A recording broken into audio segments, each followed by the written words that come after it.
Welcome to the Authentic Self Revolution. I'm Carly, your guide on this journey to genuine living and the real wealth of freedom and fulfillment. In a world that just loves to tell us who we should be, we're here to remember who we truly are. We're here for the questioners, the misfits, and anyone who's ever felt like there must be more to this life than following the script. Together, we'll explore what it means to revolutionize your life by living it on your terms. Each week, we peel back the layers of the shoulds and musts and dive into practical ways to live more authentically, all while uncovering the beautifully simple truths at the heart of personal growth.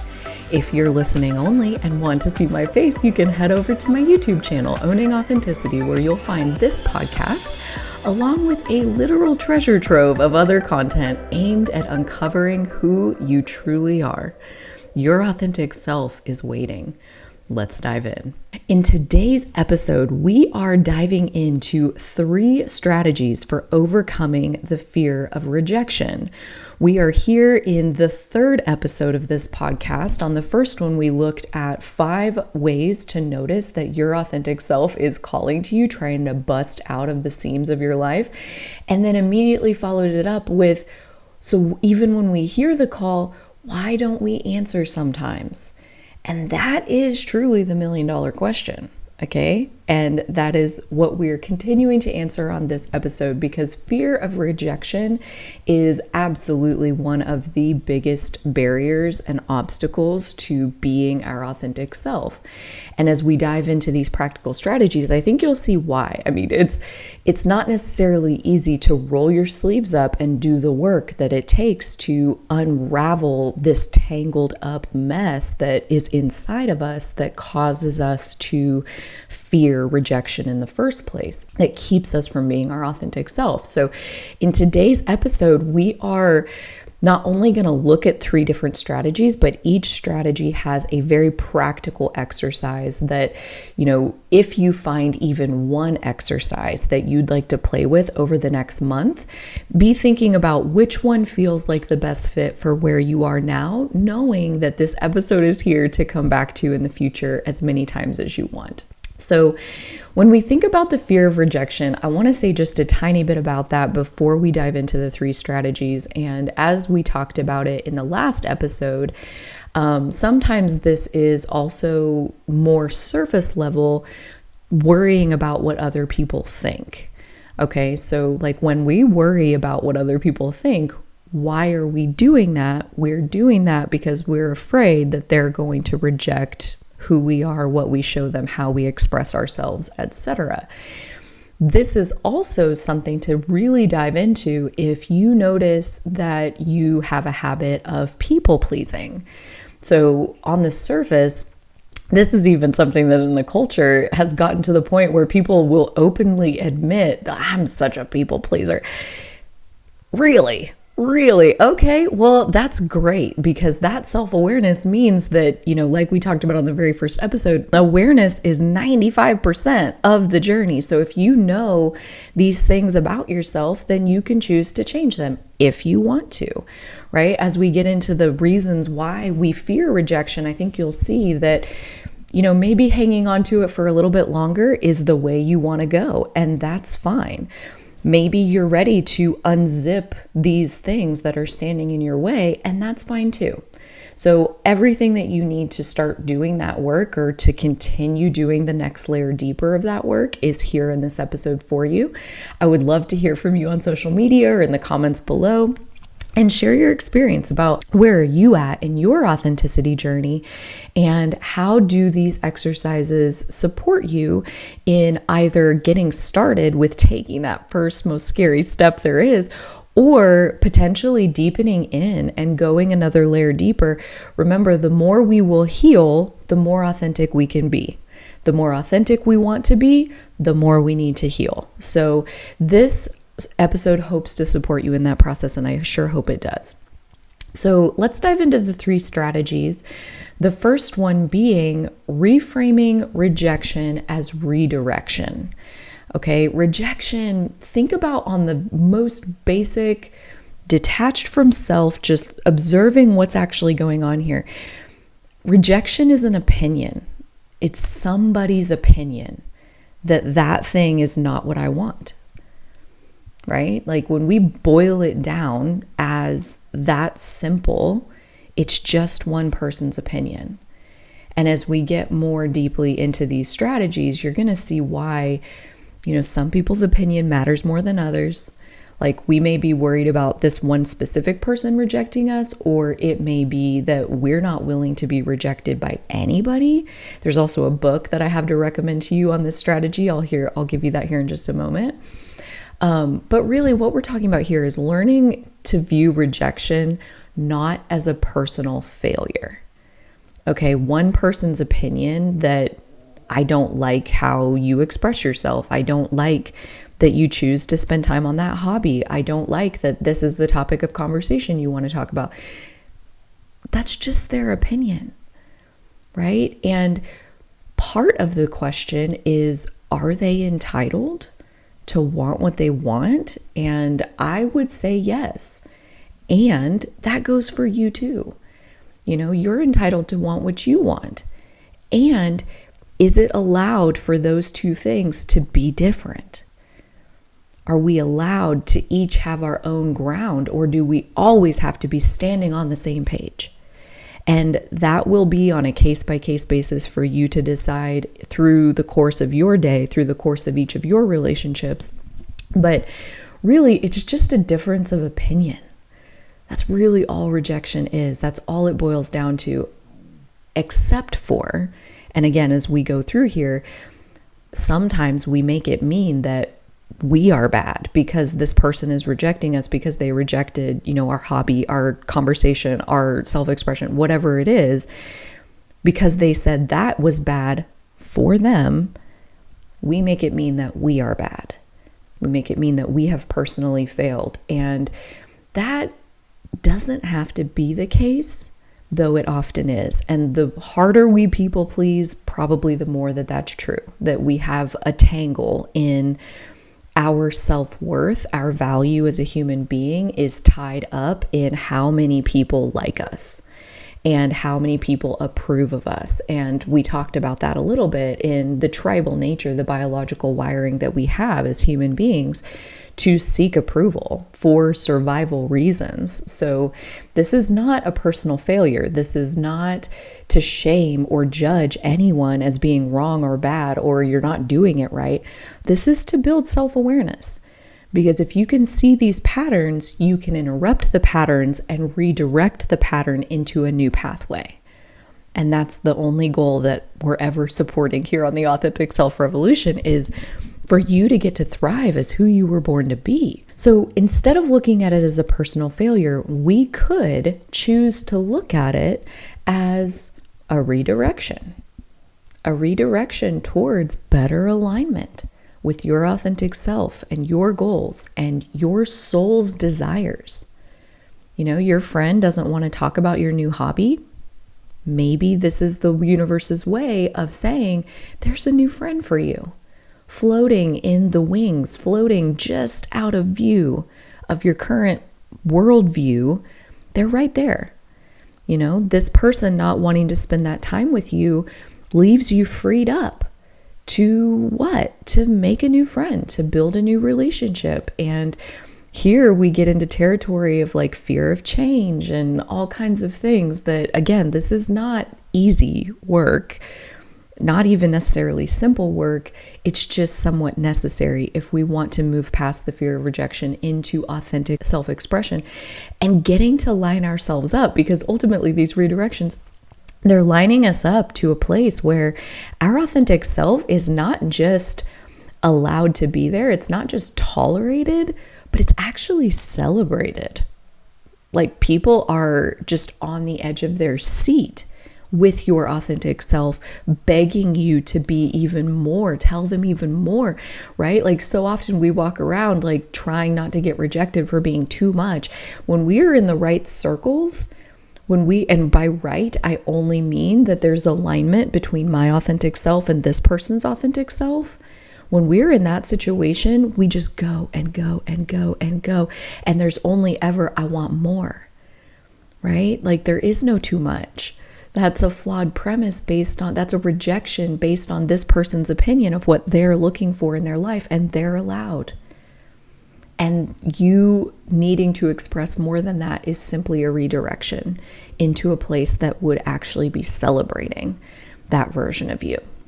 So one example might be that, you have your heart set on a specific job, right? You put in your application, you do the interview, you think you're going to get it, and then you don't. And like that can be a hit to our ego. That can be like, again, like our self-worth wrapped up in this idea of like, I'm only valuable when other people approve or agree with me that I am. And that doesn't have to be the case. We could get really curious and really imaginative and explorative around, we don't actually know, who would you have had to work side by side with in that job, and how good of a fit was that? I mean, obviously the universe kept you out of that situation. So chances are that's a blessing. And it's a blessing if we choose to see it that way. So let's get into the exercise of this, like reframing rejection as redirection. And so this is called the Rejection Reflection Journal. And this may be an exercise you choose to work with. Maybe you like one of the other ones better. But for this one, very simply, just take a week and document in your journal. Can be super simple, like a sentence or two, simple bullet points, just to document every instance where you felt rejected, like it actually happened, like somebody said no, somebody didn't like how you presented something, whatever the case was, or you were just afraid of rejection, or you noticed that you were actively involved in people pleasing. And by people pleasing, I simply mean saying things that you don't really mean, saying yes when you mean no, right? And like, why do we do that? Because we're trying to please them. Why do we want to please them? Because we don't want them to reject us. So just notice where you felt rejected, where you were afraid of rejection, or where you noticed you were people pleasing. Make that list. For each instance, step 2, write down, this is really the meat and potatoes of this exercise. Write down, what was it that you're afraid you were going to lose or not gain? Okay? Because chances are, and this is possibly cynical depending on your perspective, chances are you weren't really worried about losing that person. You were wanting to keep access to what that person gave you. You were wanting to get access to what you perceived that person could give you. And if you can't see this in yourself, then that's okay. Like, I'm not saying it's there, but what were you afraid of losing or not gaining? And number 2, what might you gain or learn from this redirection? Like, what if, especially in the case of like you actually were rejected, why might that actually be a blessing? What could you gain? Like in the job example, maybe an even better job, right? Like our heart got set, our ego more likely got set on this specific thing happening for us and are crushed when it doesn't. But like that is assuming that there's not an even better option. And there always is. Again, especially if we choose to believe that and allow for that to unfold for us. And how does this, so like last part of that is, how does this experience align or misalign with your authentic self? So how does your authentic self want to express itself? How does your authentic self want to be seen and heard? And how is this rejection guiding you towards a situation where that can come more fully online? And then last on this is, at the end of the week, look at the patterns. Look at the patterns. Like, as far as, was there one specific person that you're really afraid of them rejecting you? Was it one kind of topic? Like, your emotions were kind of the ground where you didn't feel safe to express that. Like, look for the patterns as far as where your fear of rejection really spikes, where your people pleasing really spikes, and what kinds of insights can you gain from noticing that that pattern is going on? How is that pattern preventing your authentic self from coming more fully online? And what would it be worth then to find a way to interrupt that pattern and create a redirection into a new way to approach that situation? And the last thing on this piece is the strategy of the reframe is the book Rejection Proof by, I hope I'm saying this correctly, Jia Jiang. I'll put it down in the description box of the episode, a link to the book. But this book is so good. And a couple of main takeaways that I want to share is, number one, it is really actually very hard to get rejected. Okay, that's like one of his main takeaways from his experiment of like 100 days trying to get rejected every day, is that it's really hard to get people to reject you. And so we spend so much energy trying to avoid it, and it actually is rare. So let that sink in for just a second. Number two is, you never know whose life you could literally change, set them off on a whole new trajectory because you were willing to be authentic. You were willing to put yourself out there and go for it, risk rejection, and whose life could be positively impacted by that. My client the other day put it so beautifully. She said she's in a transition right now of like somewhat trying to move out of her corporate job and move into starting her own business as a healer. And she said, like, based on the work that we had been doing in this reframe, is like, what price is the world paying by me not making my most authentic contribution? Who's losing? Again, it's worth thinking about, because when we're so scared of rejection that we're not willing to be authentic, we're worried about what we will lose. And this opens it up to the fact that, like, you're also preventing everyone who would benefit from your authenticity when you keep it under wraps. Again, this is not to shame or blame or judge anything. This is only to widen your perspective as far as how valuable it is, not only to you, but this ripple effect of the authentic self-revolution, and how many people benefit when we ourselves will sign our permission slip. How many people then are also inspired to sign their own permission slip. The more authentic we are, the more we're pouring that into the world and giving that freedom to everyone else around us. It's such a beautiful gift. Number two strategy for overcoming the fear of rejection is practical, gradual exposure to authenticity. Okay, so like to eliminate the mindset that like, just go do it, just like rip off the mask and be your authentic self in every situation with every person, just go all out. And I wouldn't recommend this. Okay, I would recommend gradual exposure. Okay, just like you wouldn't walk into a gym for the very first time, like you're not a bodybuilder, have never lifted weights in your life. You walk into the gym and you go over to like a bench press bar that's loaded with 400 pounds and you're like gonna try to bench that?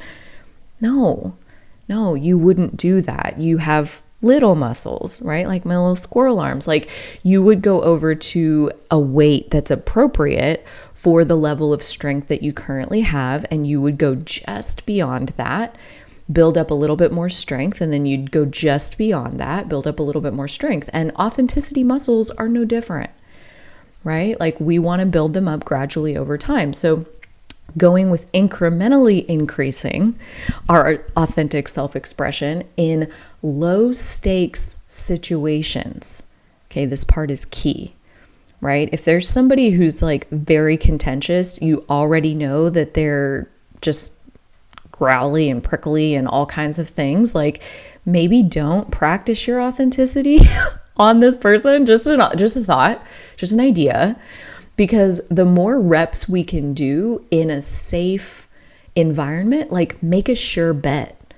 Like go talk to somebody that you know is chill and non-judgmental and safe and open-minded and loves you and has your best interest at heart, even your best of friends, even your closest relationships may not actually have your best interest at heart. Like, I know that can be a hard pill to swallow, but really look for an opportunity to make that sure bet and take these risks of exposing more of your authentic self in that low stakes situation so that you can do those reps, build the confidence, and gain the resilience from that built up confidence. So an example, like if you're afraid to share your true opinions, your true self, your true hobby, your true perspective, like whatever it is, like even if it's one little part or your whole self, start by expressing just a teeny bit, say one inch further than what you would normally say. All right. Do one little rep of being more authentic, and hopefully in a safe and supportive environment. Like, get yourself a spotter.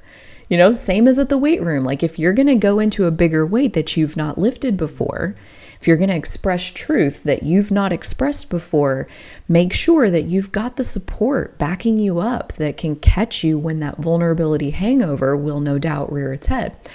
And one other, like, even babier step, and that's not a judgment. That's like a lower the bar to where you are, like set yourself up for success. Like, that's just kind to self, is you can voice your truth. Like, again, even one small step further, or voice the whole thing into a voice recording, like on your phone. Like, there's voice recording apps that you can tell the recording for only you to listen to. And if you're not ready to say it out loud, write it down in a journal where only you can look at it, right? Like, we think so often that authenticity is about how we express ourselves to others, but so often, because we're afraid of rejection, we're afraid of what other people will think, we don't even express it to ourselves, right? Like, we don't even be authentic with ourselves. And that counts, right? Like, get honest with yourself, get expressing with yourself as a practicing ground, as, authenticity reps in the gym. The more honest and real we are with ourselves, the more we have an opportunity to accept ourselves, and the easier it becomes to start rolling that out with other people in other external situations. So the exercise with this one is called the authenticity ladder. And this is the idea that, like, you would work with this for, like, let's say a month, maybe 2 months even. And we're going to take and make a list of 10 authentic behaviors or expressions, things that you normally hide, things that you normally don't, just put right out there. 10 different things. These could be, jokes or opinions or hobbies or self-expressed creative urges or sexual things, or whatever the case is. 10 authentic behaviors and expressions, and go through the list. And, like, maybe this is all you do on the first day is, like, make the list. And then the second day, maybe you come back and you look at it and you start to put them in order, as far as, like, which one of these feels the most off limits, the most making you sweat, like your skin starts crawling at the thought of, like, actually expressing that out loud. Like, in this ladder metaphor, let's put it at the top of the list. All right. That's the one that's most out of reach. And so on, right? Like, until we get down to the bottom rung of this ladder is something that feels the closest, like maybe outside of our comfort zone. Yes. But it's also just like, I could reach out and I could grab that, and then set the intention within the next week, do that thing, right? Express that idea. And that could be, write it in your journal, say it into a voice recording where only you're going to listen. Go find your authenticity accountability partner and tell it to them, right? Find a safe and supportive environment. So it doesn't have to be, tell it to your most important relationship, go tell your boss. Like, it can be somebody that's not related to the situation at all, but say it out loud, Practice saying it out loud. So then you would like check that one off the list. You're like standing now on that rung of the ladder, the authenticity ladder. You did that one. And because you did that one, you have confidence to reach the second one. So in the next week, do the second one. Keep going, keep going, keep going, keep going as a way to build up these authenticity muscles. And as you do each one, journal about what did you do? Like, what was the actual step that you took? What was the rung on the ladder that you did? And what was the outcome that you feared? Like, what were you afraid was going to happen? Really turn into that and get honest, and even go deeper if you can, the honesty under the honesty of like, truly, what were you afraid was going to happen? Like, what was the worst thing that could have happened? And what was the actual outcome? You know, like there were times in my life where I was so afraid to say the thing because I thought people would think I was crazy, right? And so then I get into a coaching session or whatever it is, and I sit down with my coach and I tell them I'm in a safe place. I paid for this safe container. I take advantage of it. I pour it out into the space, and they look at me like, okay, and like, literally no reaction, no judgment, no opinion. Yeah, that makes sense. You know, like acceptance even. So what were you afraid was going to happen? What actually happened? And then each week, move a step up the ladder. And as you think of, like let's say that, our initial list of 10 items, that might look like a very linear process of like, okay, so 10 weeks. And like by the 10th week, you're doing the thing. But the thing that you might have put at the top rung of the ladder, or even the top half of the ladder, you get through the first 5 and you're like nowhere near ready to do those other 5 things. Like, no, forget it. I'm not doing that. Okay, no worries. Dude, no worries. That's okay. But because you're standing on the 5th rung of the ladder, take that top 5 that you're not ready for, scoot it up a big chunk, and fill in, now that you're standing in this new vantage point with new confidence, what are 5 other things? Build, like split your ladder and build 5 new rungs that, okay, so what is the next one that you could realistically do?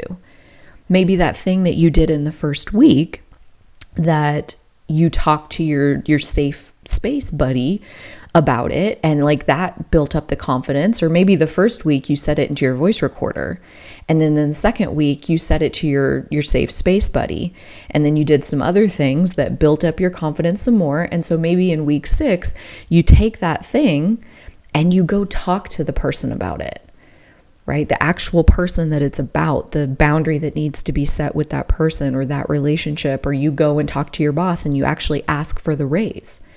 Like you actually go do the thing that you've been like practicing in these safe, supportive spaces. So you can build out as many rungs on the ladder as you want. It's not about like beeline straight to the top. Like that's not the point. There is no top, right? Like we're always in a perpetual state of a little bit more authentic, and then a little bit more authentic. And there's always room to keep adding rungs to the ladder. And the goal of this exercise is just to keep growing. Just keep going to the authenticity gym, right? Keep doing your reps. Keep expanding your comfort zone one little bit more authentic, one little bit more level of healing coming up as we grow into more authenticity, and just keep doing the work. That's all. It's all you got to do, right? Easy peasy lemon squeezy. And the last strategy of overcoming the fear of rejection, and this is really where I feel like we could do a whole episode on this, and spoiler alert, that's why we are. The third strategy is cultivating self-compassion and inner validation. And actually, I've done a lot of work on self-worth. And when I say done a lot of work, I mean inside myself. Personally, I've paid thousands of dollars for therapy and coaching and containers and programs to hold me in building up my inner self-compassion and my inner validation, my ability to be able to approve of myself no matter what anybody else's opinion might be. They're allowed to have their opinion, and I have mine.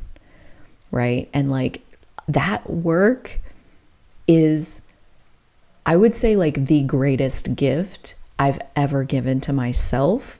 It is the greatest act of self-love I've ever given to myself, is learning how to do that. And it's the kind of thing that I wish if I was running the school system, this is what we'd be learning in school, you know? And so this strategy is all about developing a strong sense of self-worth that isn't dependent on external validation. You know, like when I was at the beginning of the episode, when we were talking about the tangled up ball that's in here that keeps us from being authentic, that keeps us fearing rejection, it's because our sense of self-worth, our sense of value, being valuable in the world, is tied up in everybody else's opinion of us, this external validation. So when we have a solid foundation of self-compassion, external rejection becomes less and less and less and less and less threatening. You know, I'm not ever going to say that like you're not scared of it anymore, like that scene on Home Alone, like I'm not afraid anymore. Like, sure, that'd be great if we could get to that, but like, dude, 2 seconds later, he's running back to the bed and hiding under the covers, right? Like, I'm not afraid anymore is something we can say biologically, physiologically. Our amygdala, the little almond at the back of our brain, is wired for survival. It's wired for fight or flight. It's wired for adrenaline that will keep you alive. All right. And so there's only less and less and less affected by rejection. There's no like immune to rejection, in my own opinion. And so this is just about becoming less threatened, becoming less blocked off from being authentic based on a fear of rejection. So, for example, instead of seeking constant approval from others and scanning what others are thinking and constantly in your mind doing the mental gymnastics of what is everybody in my life going to think about this, when you notice that that's what you're doing, right? When you notice you're people pleasing, when you notice even in your mind nobody else is around, you're still doing the work to please other people. This is where we're going to notice that pattern, interrupt the pattern, because it's always a choice if we want to please others or if we want to please ourselves, approve of ourselves. So we're going to interrupt that pattern and we're going to redirect it back to positive self-talk, right? Reminding ourselves that we are worthy no matter what anybody's opinion is, and acknowledging ourself, approving of ourself, being proud of our own effort, our own growth, right? Nobody will ever understand the work and the growth and the effort that you put into yourself better than you. Nobody will ever understand your progress better than you. And so rather than waiting for everybody in the world to like see and approve and applaud and all of that, do it for yourself if you want to. Right? Like if you want this untouchable sense of self-worth, this is the work to get there. So this exercise is called self-compassion mirror work. And I actually have 2 versions. So like this first version is kind of like the micro version, and then there's a bigger version that I'm going to tell you at the end. So this micro version, step 1, each morning, stand in front of a mirror for 2 minutes. Okay. And look into your own eyes and say out loud, both of those are very important ingredients. Look in your eyes and say out loud one thing that you appreciate about yourself. Okay, it might be something that you did yesterday that you're proud of or grateful for. One way you're proud of yourself for showing up authentically, right? Like we're doing a little bit more and a little bit more and a little bit more. So remind yourself of the little bit more that you did. And like, yeah, I'm proud of you. That was hard and you did it. Like, dude, go you know? And lastly, I accept and love myself regardless of external opinions. I approve of me. I have my back. I love myself regardless of other people's opinions. And notice how much you believe that, right? Notice how much you buy in, because on day 1, you're probably going to be like, that's a crock of shit. It's not true, because it's pretty much not. You know, like we abandon ourselves when other people reject us, and that's okay. We just notice the pattern of what is. work to find where can we notice the pattern, where can we interrupt the pattern, and what are we going to redirect it to? We're going to redirect it back to approving of ourselves. So throughout the day, when you notice self-criticism or fear, or you're afraid of rejection, you got rejected, you're doing the people-pleasing thing, pause and repeat these self-compassion statements to yourself. Remember, it's always a choice. We can sit and spin in fear of what other people are thinking of us, or we can remind ourselves that we've got our own back, that we are doing a good job. We are doing a little bit more and a little bit more, and we're trying our best and we're doing the best we can, and that's enough. We can grant ourselves that when we're willing to. That's all that's ever required, is being willing to let go of trying to make everybody else approve of us. And that's easier said than done. It's a little bit more, the muscles in the gym that we're trying to build through a little bit more and a little bit more. And then at the end of each day, or maybe a few times a week, journal about the moments where you showed yourself compassion, right? Where you stopped the pattern and redirected back to loving self, giving compassion to self, and how it impacted your ability to be authentic, right? What's it like? Basically, you're taking the medicine, and how's it working? Do you feel better? Do you feel any different in your body? Do you notice your relationships changing? And like this one especially, I would say give it at least like 3 weeks, right? Like 20 to 30 days of doing this, like standing in the mirror, looking at yourself in the mirror, saying these things at the beginning of every day. And then throughout the day, as often as you can, interrupt the pattern, redirect to self-compassion. And 30 days later, how are you feeling? Right? Like, okay, so the expanded version of this, and this is like diving all in, like you're friggin' sick of your own shit at this point and you want change. You're willing to do the expanded exercise if it means you can change your life. And for this one, I'm going to link a blog article that I wrote in the description box about the deservability treatment by Louise Hay. A therapist handed this to me and changed my friggin' life. Okay, like I would say this one, like 10 days in, I was a very different person. And by 30 days in, my life had completely changed. And that was the beginning of my healing journey. That was a little over 8 years ago.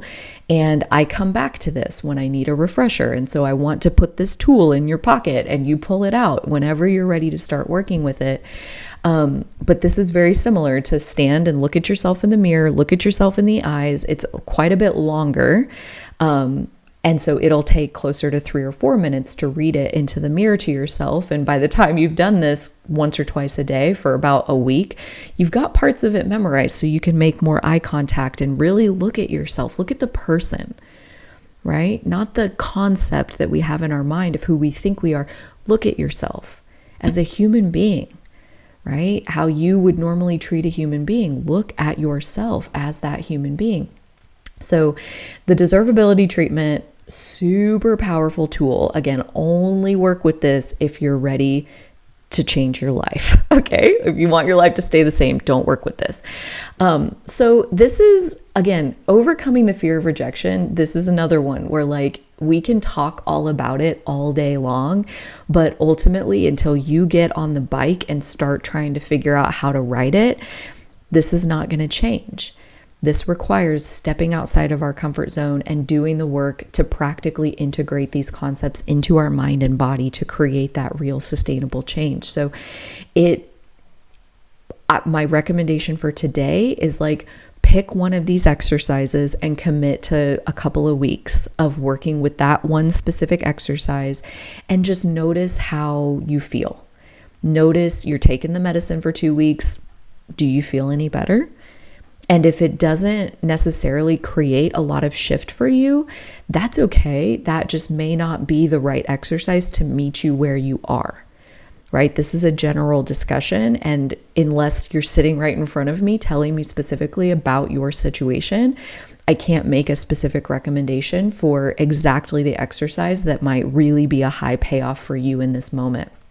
But that's the awesome news, because you could book that authenticity activation session with me where we could sit down one-on-one in that complimentary session, and you could tell me a little bit about where you're at on your authenticity journey, and we could have a discussion about, based on where you are now, what is it that you really want? What are the blocks standing in your way? What exercises might be those high payoff drills for moving you forward from where you are right now?